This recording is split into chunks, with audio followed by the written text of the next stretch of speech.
The Semplica-Girl Diaries, American Consumerism, and a Generational Divide. All heavy topics, but before we can get into that, we have to learn a little about the man behind the scenes. George Saunders, born on December 2nd, 1958, is an American writer from Amarillo, Texas. He has a bachelor's degree in geophysical engineering, but then switched lanes by getting his master's in creative writing from Syracuse University in 1988. From 1997 to the present, Saunders has been a faculty member of Syracuse University, teaching a creative writing class and simultaneously continuing to publish both fiction and nonfiction works. His stories tend to revolve around consumerism and usually take on a satirical tone. On the topic of what writing is for him, Saunders comments, "I think what a fiction writer does is represent different viewpoints vividly, and without necessarily seeming to prefer one over the other. You put two apparently opposing truths in the air, and you're just letting them hang there, knowing that the real truth is that opposition." The Semplica-Girl Diaries is no exception to his philosophy. It's a dystopian world where several realities are presented, and it's up to the reader to decide which one they believe is the truth. Everything is based on your perception. Now with some background on George Saunders, let's jump right into the core of the Semplica-Girl Diaries. The Semplica-Girl Diaries is about the father of 3 children who struggles financially and is faced off against a society that revolves around money. The father, who is also the narrator, is in constant competition against everyone else, especially the rich. However, because of his financial insecurity, it leads to inner tension as his daughter Lily's birthday is approaching. He must compromise on bills and maxed out credit cards to make his daughter happy by buying her birthday presents. Amid this dilemma, a stroke of luck. The narrator wins $10,000 off a scratch-off. He immediately uses this money for a lawn renovation and purchases Lily all the gifts she wants and more.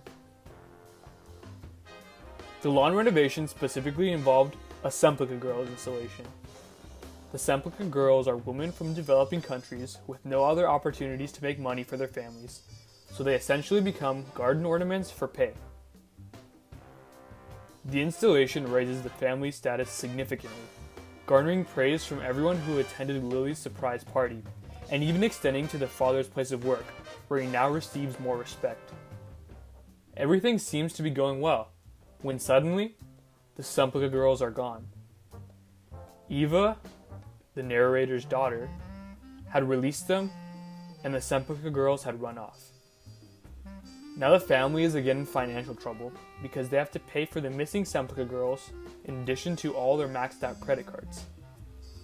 The narrator's wife, Pam, has a rich father, aptly named Rich.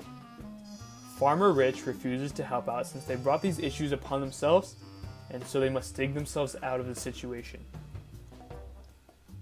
The narrator then works out if he defers his credit card bills, skips his mortgage payment, heat bill, and life insurance premium, he still has nowhere near enough money to pay off the missing Semplica-Girls.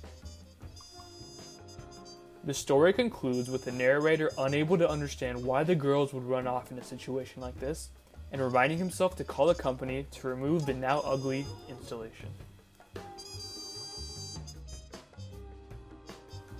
Saunders chose to write the Semplica-Girl Diaries in a style similar to stream of conscious writing.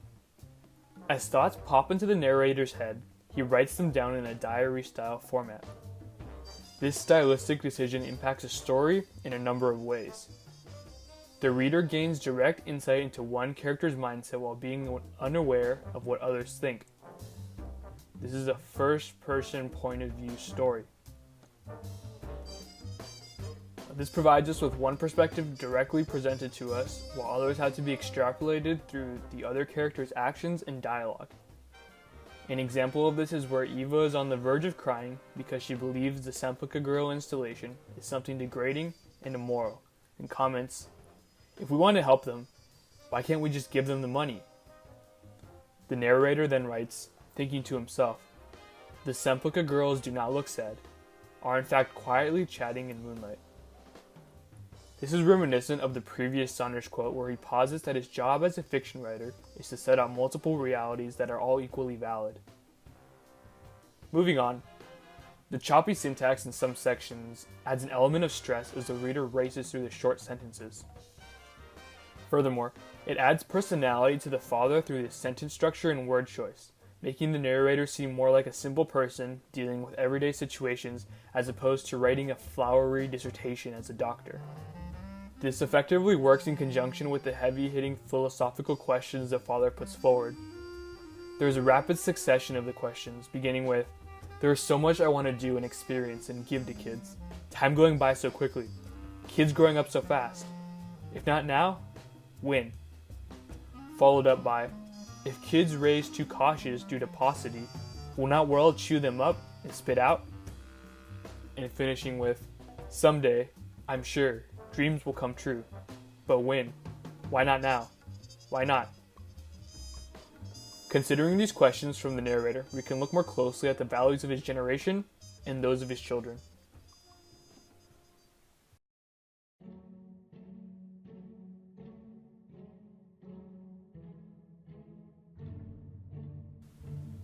Let's start off with the narrator's generation.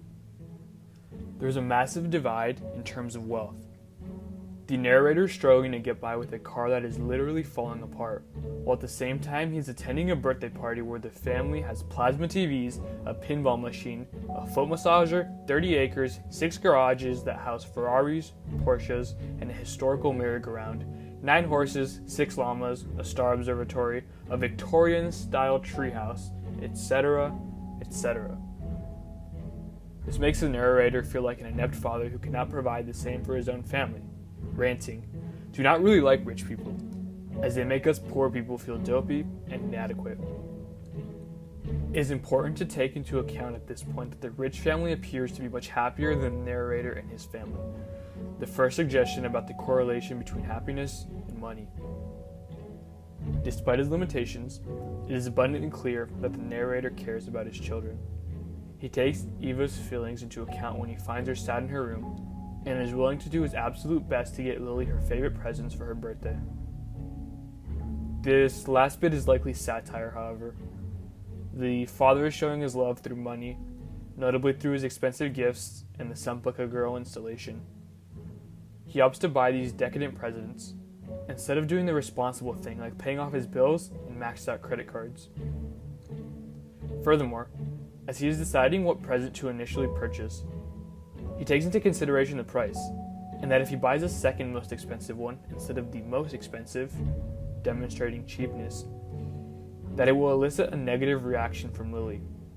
He believes that the amount of money spent will directly contribute to how happy Lily is. Clearly, money plays a large role in our narrator's generation, and as a result, one's societal status is directly proportional to the amount of wealth accrued. Earlier I mentioned that as soon as the lawn renovation is completed and the Semplica-Girls were installed, the narrator gained a newfound respect from his coworkers, and it was more likely that he would begin to climb through his job's rankings. Again, money is happiness, as the narrator writes a note to himself that says, "Try to extend positive feelings associated with scratch-off win into all areas of life.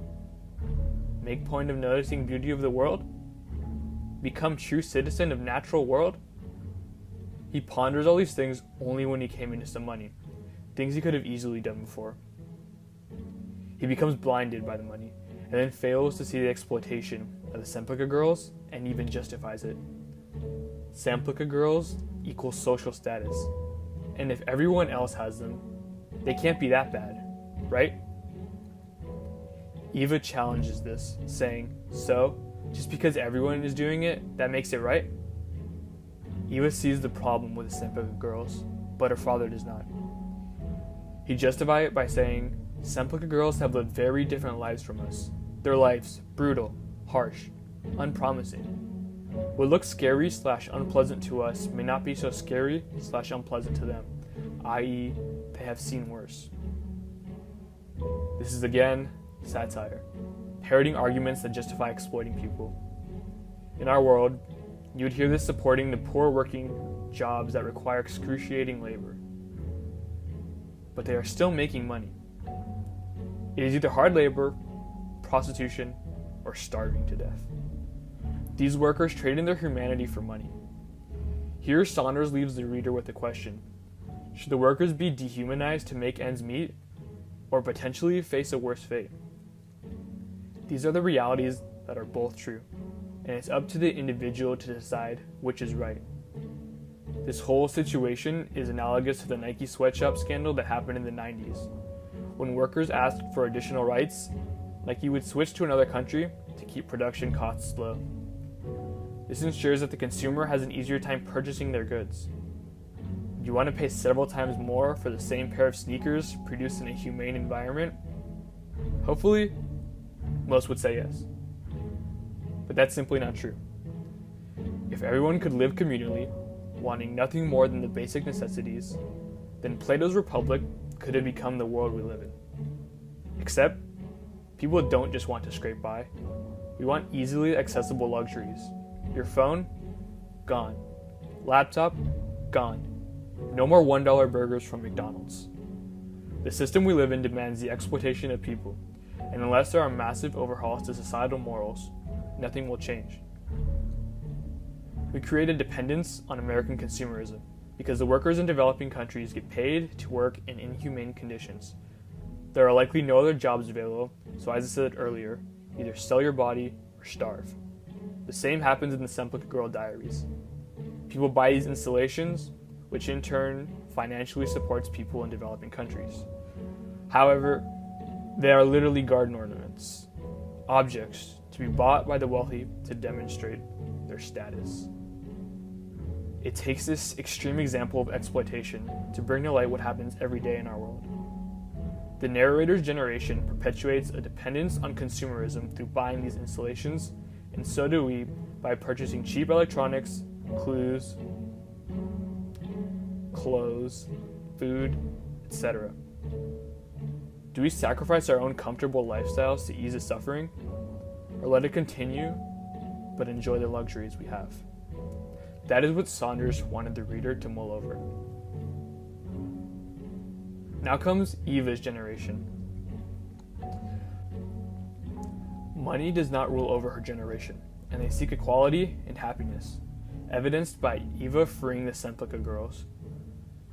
She wanted the Semplica girls to be free because she saw what was happening to them and thought it was inhumane. However, she did not consider the ramifications of releasing them. All these unexpected costs come up that completely blindsided both of her parents. They could potentially lose their house over this. This could be a reflection of the younger generation of today, wanting to stop all exploitation while naively thinking that there would be no ramifications. Those people would no longer suffer, which is good, but obviously prices of everyday things will skyrocket. Eva meant to do good, but there's a downside to that everyone must consider. There is no obvious solution to the dilemma presented through the Semplica-Girl Diaries, which is why it remains a problem today. And Saunders draws attention to it through his contemporary story on consumerism and how it affects both the rich and the poor.